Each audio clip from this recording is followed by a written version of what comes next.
आप बाहर आए तो आपको कैसा फील हो रहा है? क्या आपको लगता है कि ये एविक्शन जो है वो फेयर एविक्शन था?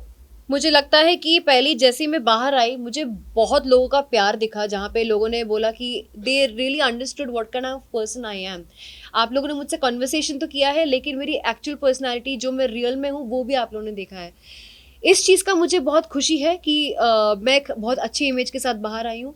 इस चीज़ का मुझे बेहद दुख है कि मैं थर्ड वीक में जो इतने फुल ऑन अपने गेमिंग स्प्री में आ चुकी थी, अपने वाइब पे आ चुकी थी, जहाँ पे मैंने अपनी स्ट्रैटेजीज बनाई थी, मैंने अपने अटैक प्लान्स बनाए थे, मैंने अपने ऑपोजिट ग्रुप के साथ अलायंसेस भी बनाए थे। I was fully playing the game. Task में भी अपना एक बहुत ही अलग रूप मैंने दिखाया था, जो रैशन वाला टास्क था, the ring trick and everything. I did all that, but उसके पहले ही मैं कुछ लोगों से नॉमिनेटेड थी, जिन्होंने बहुत ही फेक और स्टूपिड रीज़न दिए थे मुझे नॉमिनेट करने के लिए।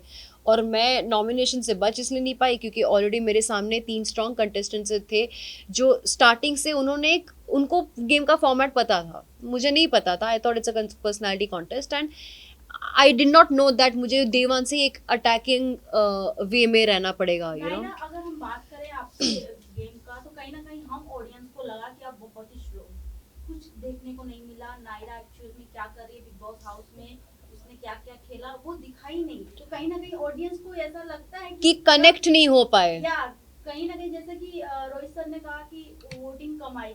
वोटिंग का वजह ही ये है कि आपको देखा ही नहीं गया। एग्जैक्टली exactly, क्योंकि हमें हम जहाँ वो कर रहे थे, एक्सपेक्ट कर रहे थे पिशाचनी जैसे शो में आपका एक रूप देखने को मिला, हमें लगा कि नायरा फुल्ली सबका फाड़ देगी, बट हमें वो नहीं देखने को मिला। या, sorry, वो हाँ, देखने को नहीं मिला। सो क्या नहीं, कुछ मेरा एक्सपीरियंस? नेचर ये थोड़ी है कि मैं जाते ही लोगों के ऊपर नहीं कुछ नहीं, लांछन लगाऊंगी और फिर उनके ऊपर चढ़ूंगी और झगड़ा करेक्ट करूंगी। करेक्ट, ये मेरा नेचर नहीं है कि मैं वो जाके करूंगी। अगर मुझे पहले किसी ने ब्रीफिंग दिया होता कि नायरा ये गेम है अटैक का, आपको जाके जबरदस्ती इसकी पैंट लूज क्यों है, इसका वो क्यों लूज है, जाके मुद्दे बना के झगड़े करने होंगे, तो मैं 100% सोचती कि ये गेम मेरे लिए है कि नहीं। मुझे लगा था, मुझे बार बार बताया गया था कि ये आपको बिग बॉस नहीं देखना है, ताकि आप ऑर्गेनिकली करो जो आपको करना है। एंड ऑर्गेनिकली आप जब किसी नए जगह पे जाते हो, आपको 1-2 हफ्ता लगता ही है आपके आसपास के लोगों को समझने के लिए और आपकी वाइब समझने के लिए, which was a very natural process. तो मेरा वही हुआ, तीसरे हफ्ते में मैं सब कुछ समझी, मैं स्टेबल फील करने लगी और मैं अपना गेम खेलना शुरू की थी। पहले नायरा हफ्ते जी, में अविनाश आपको की एक बार गिरफ्त के वार्निंग ऊपर भी आप क्या मिली थी। पहले हफ्ते में सलमान खान ने आपके साथ पूरा वीकेंड का वार भी किया था, वार्निंग मिली थी, लेकिन आपको नहीं लगता कहीं ना कहीं आपने लेट कर दिया? तीसरे वीक में आप दिखना स्टार्ट हुई, गेम खेलने में थोड़ा मुझे, डिले हुआ। मैं वही तो कह रही हूँ ना, मैं गेम को समझी नहीं थी। Being opinionated does not mean I have to scream and give my opinions, right? मेरा तरीका, सपोज मुझे सपोज आपका और मेरा कुछ एक डिसएग्रीमेंट हुआ है, आप चिल्लाओगे, इंसान तब चिल्लाता है या फिर इंसान तब अपना वॉल्यूम हाई करता है जब सामने वाला इंसान आपका सुनना नहीं चाहता। बट मेरा तरीका ही है आपको बाजू में बिठा के बात करना, और इसी अपने के ओपिनियंस उस तरह देना। प्लस लोगों को लगा था कि मैं बहुत डोमिनेटिंग हूँ, लोगों को लगा था मैं बहुत डोमिनेटिंग हूँ। मैंने जब लोगों को किचन के रूल्स बनाए या फिर बाथरूम के रूल्स बनाए, मैं इतनी डोमिनेटिंग थी तो लोगों ने मुझे चैलेंज क्यों नहीं किया? क्यों किसी ने मुझे काउंटर नहीं किया? क्यों किसी ने ये नहीं बताया कि मुझे कोई हक नहीं कुछ बोलने का, बाकी लोगों को डिक्टेट करने का? Why nobody challenge me? सब मेरी बात सुन के बैठ क्यों गए फिर? तो मैंने तो अपना काम निकलवा लिया ना लोगों से।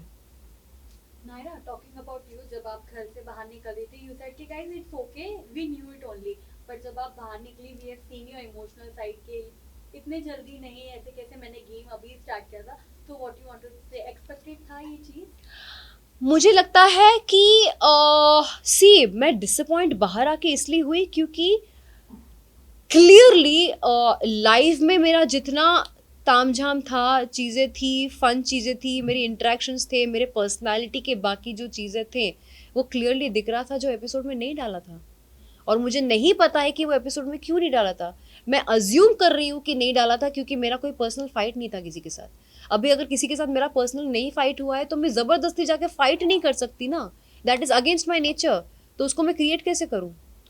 मैं समझी गेम को, मैं लोगों की असली चेहरे जब पहचानी, तब मेरे को रियलाइज होने लगा कि मैं कैसे किस किस को एलिमिनेट करना चाहती हूँ, because I saw the real faces. But day one में जबरदस्ती किसी के साथ मुद्दा उठाना, इट्स नॉट पॉसिबल। हुआ ही नहीं मेरे साथ, किसी ने ना मुझे चैलेंज किया ना मैंने किसी को किया, सब तो मेरी बात मान के बैठे थे। आपको नहीं लगता कि चाहत ने ये बहुत अच्छे से बिग बॉस का सिनेरियो देखा और उसका बहुत ज्यादा फायदा उठा रही है, झगड़े और मुद्दे बना? सच में घर पे जहाँ तक हम ऑडियंस को चाहत इतना लोगों को नहीं पता था कि चाहत कौन है, बट टीवी शो की है आई नो, बट कहीं ना कहीं बिग बॉस से जिस तरीके से टीआरपी उन्हें मिल रहा है बहुत शॉकिंगली है। सी चाहत है somebody जो बहुत चिल्ड आउट रहती है घर में, बहुत चिल्ड आउट रहती है, वो कभी कभी सोती भी रहती है और ग्रुप में बैठने के बावजूद भी वो बात तक नहीं करती है। आप लाइव में उनको ऑब्जर्व करना, उसके कुछ चीज़ों की वजह से, फॉर एग्जाम्पल बेड वाला जो मुद्दा हुआ था वो उन्होंने, आप अगर एपिसोड देखोगे, उन्होंने एक बार भी अपने मुंह से नहीं बोला कि मुझे स्नोरिंग या चीखने की वजह से बेड अंदर सोना नहीं है। वो बोलने जा रही थी कि मुझे नहीं अंदर सोना है, तब किसी ने बोला कि हाँ वहाँ बहुत स्नोरिंग होती है, किसी और ने बोला था वो। तो उसने क्या किया, वो बेड बाहर सोना चाह रही थी लेकिन सामान अपना घर के अंदर ही रखना चाह रही थी, जिसकी वजह से विविन तड़प गया था। एंड विविन ने उसके ऊपर जब झाड़ा तब उसने काउंटर दिया। तो घर पे भी वो खुद से कभी अपना ओपिनियन नहीं देती हैं। आज तक जितने भी ओपिनियंस हुए हैं उन्होंने ओपिनियन नहीं दिया है। वो गई भी है तो लोगों ने उसको जाने बोला है कि आप बीच में मत पड़ो। एटलीस्ट मैंने चिल्ला चिल्ला के अपने कुछ कुछ ओपिनियंस दिए हैं। वो सिर्फ डिफेंस में ही अपना बताती हैं, डिफेंस में ही। वो पकड़ा था, गैस का पकड़ा था, शी वॉज क्राइंग। जब मैंने उसके ऊपर चिल्लाया, वो पार्ट तो चलो टेलीकास्ट में दिखाया नहीं, जब मैं उसके ऊपर चढ़ी थी कि तुम घर के साथ नहीं रहना चाहती हो, कोई बात नहीं, तुम्हें खाना रोकने का हक किसी को नहीं है, लेकिन एक कर्टसी होती है कि तुम हमसे बात तो कर सकती थी कि आरफिन भाई, नायरा, आप सब लोग, मैं आपके साथ अनशन में नहीं बैठना चाहती। मैं उस पॉइंट पर लड़ी थी उसके ऊपर, जो दिखाया नहीं गया था टेलीकास्ट में, जो मैंने देखा नहीं टेलीकास्ट में है करके। कहीं ना कहीं ऐसा लग रहा था कि आपकी स्ट्रैटेजी नहीं थी, लोगों की सबकी स्ट्रैटेजी थी। तो सब बिग बॉस देख कर आए थे ना, मैंने नहीं देखा हुआ था ना। कहीं ना कहीं आपके ऊपर, कहीं ना कहीं आपने कम तैयारी करके गए आप। हाँ, कोई तैयारी मेरे एक्सपेक्टेशन बहुत ज्यादा हाई आपसे थी तो आपसे। expectation थे सी ज्यादा। नाउ इफ डे वन से somebody, आपके सामने आके अपने फैमिली के बारे में बताती है हम्म, पूरी तरह से। मैंने भी बताया, ईशा पूरी तरह से आपके बारे में बात करती है अविनाश के साथ, पूरा घर आपके बारे में बात करता है, लेकिन कहीं ना कहीं आप ज्यादा दिखाई नहीं दी और आपने कोई खुलकर बोला नहीं। आपने आपके बारे में हाँ। बात हुई घर में, लेकिन आपने वो मुद्दे वोकली नहीं उठाए। मेरे बारे में बात हुई लेकिन किसी ने मुझे डायरेक्टली नहीं बोला, तो मैं उस चीज का क्या करूं फिर। क्या आपने अच्छा पीआर टीम नहीं लगा?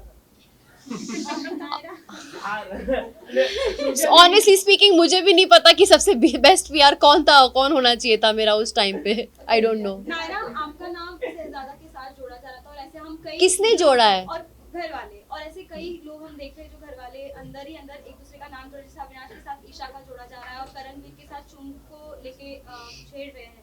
तो आपको क्या लगता है कौन सा रियल कपल आने वाले टाइम में बनेगा, या फिर क्या फेक दिख सकता है, या बिग बॉस के लिए सब कहते हैं? मुझे लगता है करण एंड चुम का हो सकता है क्योंकि गेम के लिए रियल फायर मैंने किसी में भी नहीं देखा है, सच कहूँ तो। See Isha is very intelligent girl. Rajat जैसा बंदा जो लड़कियों के साथ इजीली फ्रेंडशिप नहीं करता है, वो उसको भाई बहन का रिश्ता उन्होंने ऑलरेडी इस्टेब्लिश कर लिया एंड बहुत स्ट्रॉन्ग रजत बिलीव्स इन हर। जबकि बाहर से हम सब ने देखा है कि Isha has a point of view and a negative point of view for everybody. All of us have seen that. तो जिस दिन रजत को शौक मिलेगा उसको उस दिन शौक मिलेगा।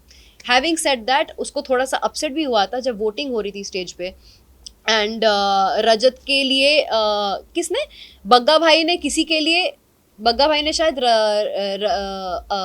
करणवीर के लिए 2 शब्द बोले थे, करणवीर इसके लिए। लेकिन ईशा बीइंग द सिस्टर जो भाई बहन कर रही थी, वो उसने दो बातें नहीं की स्टेज पे आके उसके बारे में, रजत के बारे में। सो उसको वो डिसअपॉइंटमेंट लगा था। सेकंड सिचुएशन, इन लोगों ने कुछ इम्प्लाइड प्लान ये किया था कि मुस्कान को बचाना चाहिए एविक्शन से। रजत, क्या कहना चाहेंगे विकेट के बारे में? जो मैं एक बात कंप्लीट कर रही हूँ। उस टाइम पे ये एक चल रहा था कि हमें मुस्कान को बचाना है एविक्शन से, ओके। एंड उस वक्त हुआ क्या था कि रजत अपने प्रिंसिपल पे कि नहीं मैं अपना पॉइंट ऑफ व्यू देना चाहता हूँ वर्सेस मुस्कान को बचाना चाहता हूँ, वो फंस गया था और उसने अपना पॉइंट रखा और सारे घर वाले उससे बात करना बंद कर दिए। Why? Because he did not go for saving Muskan. तो मुझे लगता है कि रजत को भी एक पॉइंट के बाद पता चलेगा कि अपना ही गेम खेलना है कि फैलना है। नायरा, रजत को आप टॉप 1 की रैंकिंग में कैसे देखती हो? Do you think on top 1 also.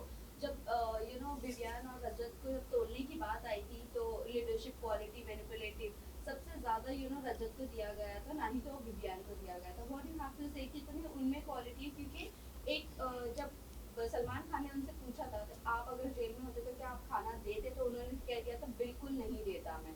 What do you think? और फिर वही देख रहे हैं हम कि वोट सबसे ज्यादा रजत को मिल रहा है. मुझे लगता है रजत डिक्टेटर बनता 100%, क्योंकि उसने खुद बोला है अपने मुंह से हम लोगों को कि उसे अगर कोई मिस्टेक करता है तो उसको 5 घंटे पूल में खड़ा करेगा के लिए जाता, वो अपना पावर एक्सरसाइज करने के लिए एक खाना भी नहीं देगा. तो he honestly said his true feelings. तो हमें, और मुझे ये पता है जब ये वाला टास्क हुआ था जहाँ पे चुम, आरफीन और रजत के बीच में मैंने रजत का गुड्डा हटाया था, मेरा रीज़न बाद में ये भी था कि तुम बहुत ज़्यादा इम्पल्सिव हो. एक टाइम गॉड, एक लीडर इम्पल्सिव नहीं हो सकता. आप डिक्टेटर वाली क्वालिटी लेकर नहीं आ सकते. You have to be somebody who is balanced, who can work around the house very well. So उस रीज़न की वजह से रजत को ना एक थोड़ा सा टशन हो गया था मेरे साथ, बट प्यार से आके बात करके नलीफाई करके भी चला जाता था. नायरा, कहीं ना कहीं ईशा और एलिस की जो बॉन्डिंग हमें दिखाई जा रही है और आफ्टर उनका फ्रेंड जो उन दोनों को प्रोटेक्ट कर रहा है, कहीं ना कहीं उन्हें पता है कि हमें एक रिलेशन तो बना के रखना है बिग बॉस हाउस में. लव एंगल नहीं बन सकता तो भाई एंगल ही सही. तो आपको क्या लगता है, अगर आपका कहीं अच्छा बॉन्डिंग रहता तब तक आप घर में रहते, या फिर उन दोनों को क्या नाम, इन तीनों को क्या नाम देना चाहेंगे? देखो, इनका गैंग को तो मैं सिंड्रेला सिस्टर्स बुलाती थी पहले. अब मुझे सच में पता चला कि चुगली चाचियाँ तो थी ही हैं, ये है ही, वो पूरा टाइम वही करती रहती हैं. हैविंग सेड दैट, मुझे उनके फ्रेंडशिप से भी बहुत ज़्यादा इंस्पिरेशन मिलती है. वो they are very tight with each other. भले ही वो लोग घर के लिए थोड़े वैसे टाइप के हैं, सिंड्रेला सिस्टर्स जैसे हैं, जो उसका भी उसके साथ रह के उसको भी बहुत ज़्यादा वो करते हैं, but at the same time I really, मुझे अंदर से बहुत इच्छा भी होती थी कि काश मेरा भी ऐसा बॉन्ड किसी के साथ था. एंड अनफॉर्चुनेटली मेरा बॉन्ड ऑलमोस्ट 2 जन के साथ ऐसा बन भी गया था, श्रुतिका और शहजादा के साथ. इट्स जस्ट दैट मेरा जब गेम ही स्टार्ट हुआ तभी के तभी ओवर हो गया. नायरा, वैसे तो शहजादा और श्रुतिका के साथ, लेकिन आपके लिए एक बात बोली गई थी कि कहीं ना कहीं कुछ वक्त बाद आप एलिस, ईशा लोगों का ग्रुप ज्वाइन कर सकती हो. तो अगर आप घर में होती, क्या वो एक ग्रुप फॉर्म होता? क्योंकि एलिस के साथ बात शुरू हो गई थी. मैं सामने से जब क्या हुआ था, सारा जेल में बैठी थी, बग्गा भाई को बोल रही थी, अच्छा शिल्पा और करणवीर के साथ तुम्हारा रिलेशन कैसा है? तो बग्गा भाई बोले हाँ ठीक है, अच्छा ठीक है, उनको छोड़ देते हैं. ये नायरा और शहजादा का जो जोड़ी है ना, बहुत स्ट्रॉन्ग जोड़ी बन रही है. मुझे इन लोगों को सबक सिखाना है. फिर बग्गा भाई ने बोला उसके रिटर्न में कि मुझे एलिस और इन तीनों को भी सबक सिखाना है, क्योंकि एलिस और ईशा हमेशा बग्गा जी के ऑपोजिट में जाती थी, करेक्ट. तो ये चीज़ शहजादा ने सुन लिया था कि हम 5 को टारगेट किया जा रहा है. मुझे शहजादा को, अविनाश को, एलिस और ईशा को, हम 5 को टारगेट किया जा रहा है टॉर्चर करने के लिए. शहजादा मुझे लेके भागा उनके पास. हमने सारा पोल खोल दिया कि हमें टारगेट किया जा रहा है, ये दोनों जेल कैदी बैठ के. तो तभी के तभी they also got a shock of their life. And फिर मैंने ये चीज़ प्रपोज किया कि इस हफ्ते हम एक दूसरे को क्रॉस नहीं करेंगे, लेट्स बी एन अलायंस. लेकिन ऐसा अलायंस जो पूरे घर वाले नहीं देखेंगे, क्योंकि घर वाले देखेंगे तो हम सबकी नज़र में आ जाएंगे, उनके और अलग अलग स्ट्रैटेजीज आनी शुरू हो जाएगी. सो येस, अलायंस की डिस्कशन ऑलरेडी हो चुकी थी. हम एक दूसरे के साथ नॉर्मली बिहेव कर रहे थे, लेकिन अंदर से we were an alliance together, all of us. Last Who do question. you think Is the fake contestant of the house?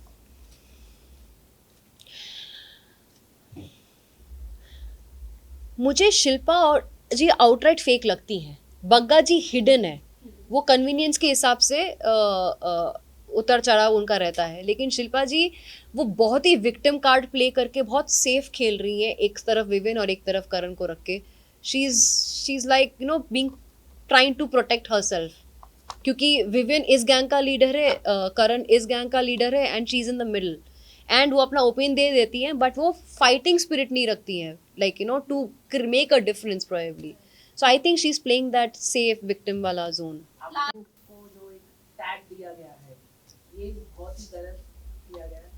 Tag मिला है, लाडला, कलर्स घर का का लाडला. लाडला. यार घर का लाडला है तो है, वो कलर्स का लाडला, अभी क्या कर सकते हैं. आप भी तो कलर हाँ, लेकिन मैंने सारे के सारे कलर्स शो नहीं किए ना, उसने किया भी है, उसके सारे हिट भी गए हैं और उसको टॉप 2 का पोजीशन भी मिला हुआ है, एक बहुत ही सेफ एंड सिक्योर जोन में है, तो शांति से खेल सकता है वो. ये तो बिग बॉस ने दिया है टॉप 2 का टैग, मतलब ईगो एलिश को और विवियन को, आपके अकॉर्डिंग कौन हो सकता है? मुझे लगता है विवियन के चांसेस बहुत हाई है। Second? सेकंड मेरे हिसाब से मुझे लगता है कि अगर मेरा गेम स्टार्ट होता तो मैंने खुद को अविनाश और विविन के साथ देखा था टॉप 3 में, लेकिन टॉप 5 में देखा जाए तो डेफिनेटली करणवीर और रजत भी आते हैं। Thank you. एक लास्ट क्वेश्चन है नायरा, कीजिए। एक अफवाहें उड़ रही हैं कि नायरा अगर घर से बाहर आई हैं कहीं ना कहीं उनकी पर्सनल चॉइस है, क्योंकि उनका बहुत जल्द फिल्म आने वाला है। इसमें कितनी सच्चाई है, आप कुछ बताना चाहें आप? यार फिल्म आ रही है, वेब सीरीज भी आ रही है, बहुत सच्ची बात है, लेकिन वो सब जनवरी में आ रही है। मेरा कोई रीज़न नहीं था बाहर आने का, ये एक रॉन्ग एविक्शन हुआ गया है, अनफेयर एविक्शन हुआ गया है मेरे साथ।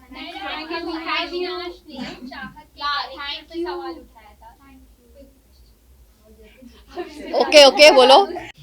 उस पे ये कहना चाहती हूँ कि दोनों बच्चों की तरह लड़ रहे थे, दोनों ने एक दूसरे की इज्जत उतारी। उसने भी बोला कि तुम मुझ पे लाइन मारते हो, इसने भी बोल दिया कि तुम जूते की भी बराबर नहीं हो। तो वो उनका पर्सनल फिटूस जो है वो हो चुका है। I don't want to comment, क्योंकि बहुत ही नीच टाइप का झगड़ा है, मेरे लेवल का झगड़ा नहीं है ये। Thank you. Thank you. का झगड़ा है उनका। हाँ, वो उनका सेट का झगड़ा है, ये मेरा झगड़ा नहीं है, ये घर का झगड़ा नहीं है, ये उनका पर्सनल झगड़ा है। फाइट हुई नायरा, आपने देखा? किसका? उनकी मम्मी होगा। हाँ देखा ना मैंने, देखा। Thank you. बस, थैंक यू सो मच।